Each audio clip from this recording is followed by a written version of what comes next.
वाशिमच्या राजकारणात राजकीय भूकंप। अधिग्गज नेते सुरेश मापारी यांच्यासह 200 पदाधिकारी भाजपच्या उंबरठ्यावर। वाशिम जिल्ह्याच्या राजकीय वर्तुळात आज 23 मे रोजी एक अत्यंत खळबळजनक बातमी समोर आली आहे। तळागाळातील राजकीय खेळीचा सखोल अभ्यास असलेले शिवसेनेचे धुरंधर दिग्गज नेते व आवडते जिल्हाध्यक्ष सुरेश मापारी यांनी आपल्या समर्थकांसह थेट मुंबई गाठली आहे। ते भारतीय जनता पक्षात प्रवेश करण्याच्या उंबरठ्यावर असून या निर्णयाने जिल्ह्यातील राजकीय समीकरणांत मोठी उलथापालथ होणार असल्याचे स्पष्ट झाले आहे।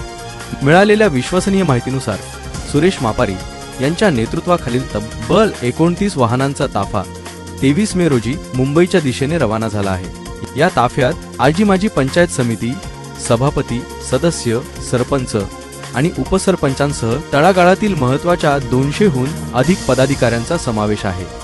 हे सर्वजण मुख्यमंत्री देवेंद्र फडणवीस यांची भेट घेऊन अधिकृतपणे भाजपामध्ये प्रवेश करणार आहेत।